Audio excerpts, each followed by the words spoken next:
17 ASMR. Script by Yan Con on Reddit. Thank you so much. Oh, yes, hello. Sorry, I didn't mean to startle you. It looks like it's a bit late for that, though. But don't worry, don't be afraid. It's just, your window was open, so I thought I'd let myself in. I know what you must be thinking. Who is this sicko and what are they doing in my room so late at night?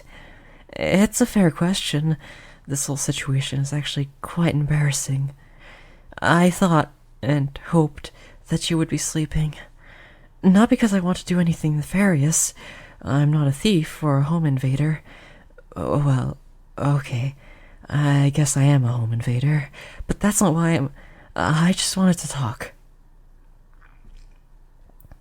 I just wanted to, I just wanted to take things one step at a time. First I'd enter your room while you were sleeping, then while I watched you sleep, I'd get used to being next to you, and by the time you'd wake up, I'd had gathered enough courage to talk to you. But it looks like that plan kind of crashed and burned, so it looks like I'm hitting the ground running here. Okay, at least my words have been flowing, so to my credit, so far so good. Now then, about what I wanted to talk to you about. Where do I begin? So, recently... okay, not recently, it's been a while, but recently I've been stalking you. Oh god, that sounded way less creepy in my head. But yes, I've been stalking you. I can assure you, though, it was as wholesome as stalking gets. It's wholesome because I love you. Enough to stalk you, obviously. Okay, I'm sure that's what all stalkers say, but in my case, it's true. And while I was wholesomely stalking you, I noticed something. Well, several things, actually. None of them good. So, first of all, I noticed you seemed kind of lonely. You don't really get out that often. You don't have that many friends.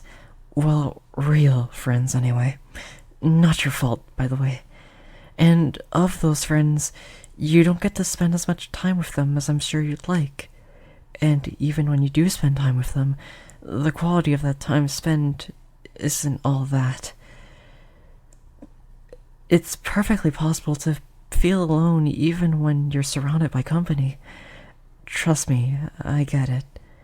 Which is why I can understand just how lonely you really are.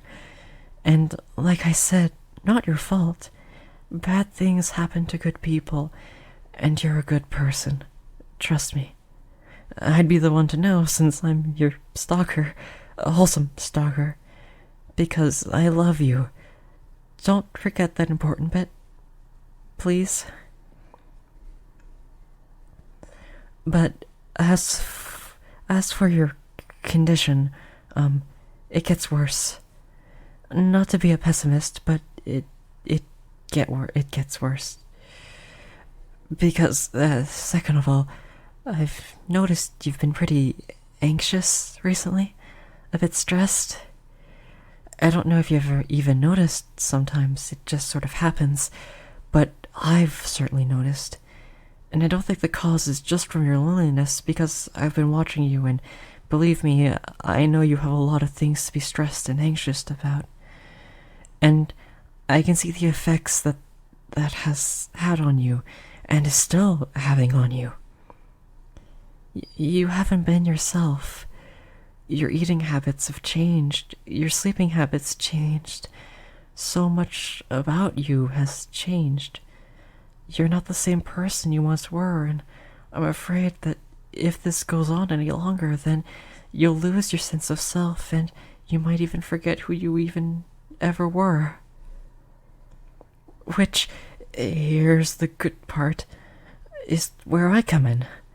Because I, the stalker who is so head over heels in love with you that I regularly slip a few extra bills in your wallet when you're not aware. You thought you were just bad at math and keeping track of your spendings, didn't you? But I, that affectionate, wholesome stalker, have made it my divine mission to save you, my very life's purpose. Now, how do I intend to do that, you might ask? The answer is quite simple. Kidnapping. No. Don't freak out. I mean, yes, but it's kidnapping, but consensually. I will consensually kidnap you. I'll only kidnap you if you want it. Okay, I guess at that point it's not really kidnapping if you consent. Now, I know this must all sound so absurd, but there's some logic here, I swear. You see, your life has trouble. It has stress and problems, and I'm here to take you away from all that. I'm offering you my hand. It's a bit sweaty, I know. Like I said, I thought you'd be sleeping, but I'm offering my hand to take you to my home. You can live there with me. It's a very low-stress environment. You don't have to worry about high expectations or responsibilities there. Heck, I was blown away when you caught that spoon that was falling. I even marked it in the notebook I used to chronicle your life. I can show you sometime. And you don't have to worry about money there either. I'll be paying all the bills. And I'm not just talking about necessities either. I'll give you some for yourself, too. And I don't judge your spending habits. And, oh boy, I know your spending habits. But what might be most important of all is that I'll make sure you get the attention you deserve, so you feel loved and never feel lonely. I work from home, you see, so I can be there with you all the time. And I know a magic chant to make sure you feel super loved. It goes like this. I love you. I'm a very powerful wizard, I know. Seriously though, I love you. If I was a moth, you would be my lamp. If I was a bee, you would be my honey. Oh, well, okay, you're already my honey. Huh. Oh, nice, you only winced a little bit. Oh, I know what can assure you a bit better. Oh, hold on, I've got it right here. I like to keep it on me just because I feel like it gives me strength. Here, take a look at this. It's a notebook where I wrote I love you from cover to cover. See? It's all handwritten. Nothing from a printer. That's cheating. Hopefully you can feel a bit more assured now that I love you. Because I really do love you. Did I mention I love you? I love you. Anyways, I should let you get some sleep.